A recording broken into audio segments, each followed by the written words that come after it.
E aí, galera? Vim aqui para falar com vocês. Jefferson na área do canal Papo de Camisa, tudo bem? Espero que todos estejam bem, curtindo o sabadão. Tô aqui para trazer algumas novidades aqui, algumas informações rapidinho aqui para vocês sobre o Fla-Flu, sobre o Fluminense aí que vai jogar amanhã, né? Esse clássico, o primeiro Fla-Flu do ano. A gente sempre fica um pouco ansioso, né? Independente da competição que a gente está disputando, com algumas novidades aí a respeito do Zubeldia que está voltando, Keno que está saindo, provável escalação, o que a gente pode esperar desse jogo aí, desse confronto entre os dois times. Então, vamos começar aqui rapidamente passando aqui algumas informações, né? O Zubeldia, ele voltou aos treinos aí, né? Comandar os treinos pela equipe do Fluminense após a sua cirurgia, né? Um tratamento de preventivo do coração, que ele deveria ficar afastado, mas aí por uma pressãozinha que ele foi efetuando ali em cima dos médicos para que pudesse voltar o quanto antes, ele conseguiu. Então ele não vai estar comandando o time à beira do campo, mas ele vai estar ajudando ali nos treinamentos. Então ele já comandou já esse último treino aí antes do clássico e provavelmente já para a semana que vem ele também vai continuar fazendo esses treinamentos, mas ainda não vai voltar a campo. Então o Cubeiras, né, o auxiliar técnico dele, vai estar comandando o Fluminense no clássico. Já tem já duas vitórias aí e uma derrota, né? Nesse comando aí de 3 jogos aí que ele veio passando. E vamos ver se ele consegue aí a terceira vitória aí no campeonato para conseguir a classificação logo de cara e quem sabe a gente conseguir dificultar a vida do Flamengo aí para o Carioca, embora não seja a competição que eles estejam tão preocupados. Se tratando agora de saídas, vamos falar aqui do Keno. O Keno, ele já fez a rescisão amigável com o Fluminense, pelo que foi informado aí pelo Vitor Lessa, né, pelo que foi apurado. É, o Fluminense ele conseguiu essa rescisão amigável e o Keno vai estar indo para o Coritiba, né? Vai jogar lá no Coritiba e junto com o Thiago Santos, o Cachorrão, né, mais conhecido como Cachorrão aí, apelidado de forma carinhosa aí pela galera, né, o Lobisomem. Eles fazem parte dessa barca do clube e aí vamos aguardar agora quem mais pode estar saindo, né? Tem também o Lavega também que está emprestado lá no Coritiba e está se destacando pelo que as mídias vêm falando, pelo que o pessoal lá do Coritiba vem, a torcida vem elogiando bastante. Então, assim, vamos aguardar para ver se no meio da temporada ou até antes a gente exerce o direito de antecipar a volta dele, dependendo do desempenho, né? E a gente deseja todo aqui sucesso, toda trajetória especial que o Keno fez aí pelo Fluminense. Foi uma trajetória muito linda. Infelizmente, nos últimos 2 anos aí, a questão física e de idade também bateu na porta, né? Então ele não conseguiu desempenhar da melhor forma possível esses últimos momentos com o manto tricolor. Então a gente deseja todo sucesso aí para esse segmento de carreira dele aí. E a gente só tem coisas boas a lembrar do Keno, né? Eu não quero ficar falando aqui que ele foi um jogador ruim, porque não foi. Eu acho que o time todo, num todo, não foi muito bem em 24, quando quase caiu. Em 25, infelizmente, faltou alguns pontos para que a gente pudesse brigar por coisas importantes como título, seja Mundial, seja Copa do Brasil, Brasileiro, enfim. Faltou alguns pontos chaves ali que a gente tinha que ter acertado, enfim, não aconteceu. Não foi culpa do Keno. Voltando aqui para contratações, a gente não, na verdade, vamos fazer melhor.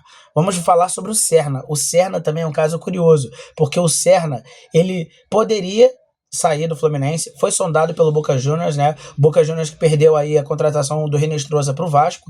E o Serna, ele foi sondado, o empresário dele veio para o Rio de Janeiro, tentou forçar uma saída, tentou forçar uma valorização do atleta, só que, infelizmente, para o empresário, o Fluminense recusou prontamente, até porque o Serna é uma peça fundamental hoje para o Fluminense, embora a torcida se divida um pouco entre acreditar que ele é um jogador excepcional, tem velocidade, tem habilidade, e momentos que ele simplesmente dá branco no que ele sabe fazer, que é jogar bola. Então, assim, é meio complicado, mas ele ajudou bastante ano passado, um jogador que entregou aí 20 participações, pelo menos em gol ano passado, seja gol ou assistência, e o Boca Juniors estava com uma pedida baixa, né? Ele já não tinha interesse em aumentar a pedida pelo Rinestrosa, quem dirá pelo Serna, né? Então o Fluminense recusou prontamente. O empresário provavelmente queria uma valorização ali salarial, né? Porque já não é um salário muito alto que ele recebe. já que ele veio de um mercado meio complexo, que é o do Peru, né? Então, enfim, o Serna fica, primeiro momento, né? E em relação a contratações, a gente ainda está aguardando aí o que pode aparecer aí no mercado, né? Um atacante, um 9 que a gente precisa de mais para ontem.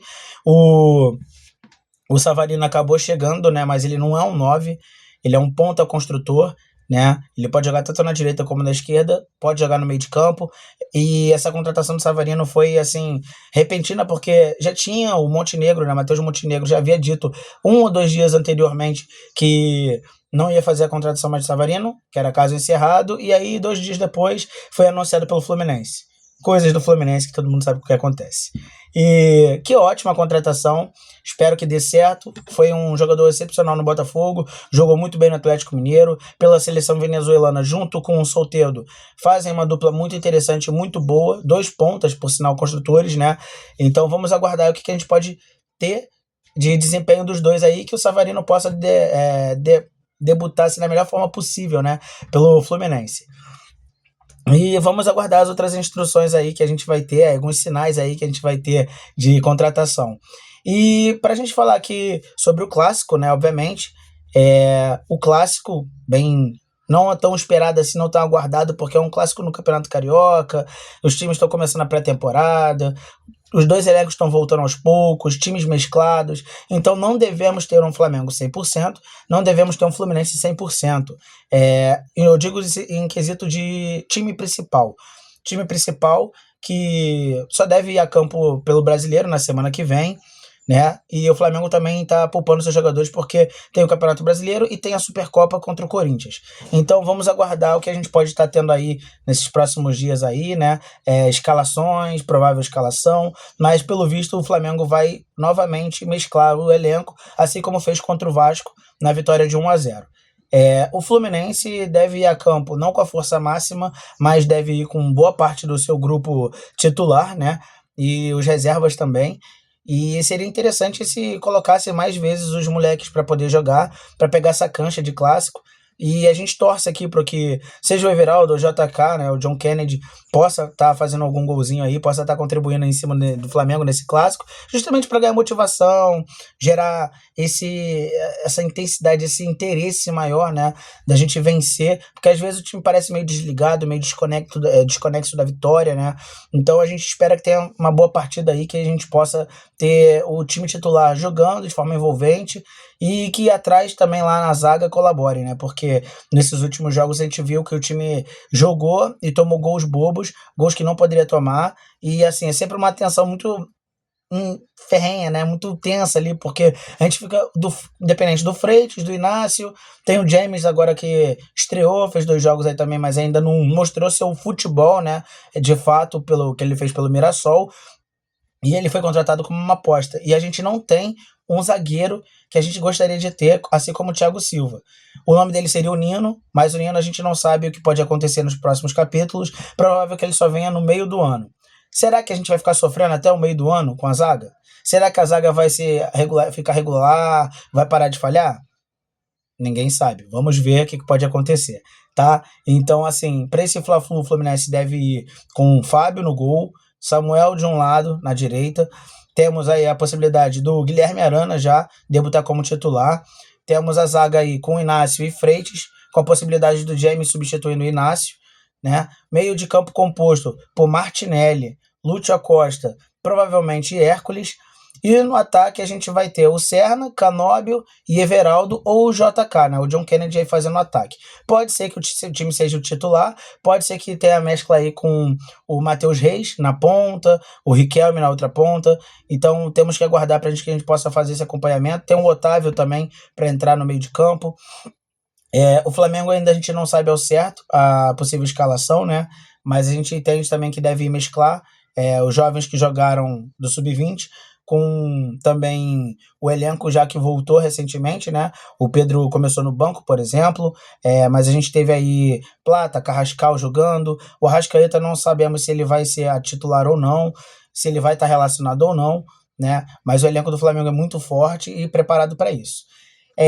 Bem, acredito que essas sejam as informações que a gente possa estar passando aqui por hoje. Conto com vocês aí, deixa seu like, se inscreva no canal e ative o sininho para as notificações aqui, a gente vai postar muita coisa ainda por aí e vamos ver esse Fla-Flu, tomara que o Flusão comece a temporada vencendo e é isso, vitória Fluminense, vamos pra cima, tamo junto!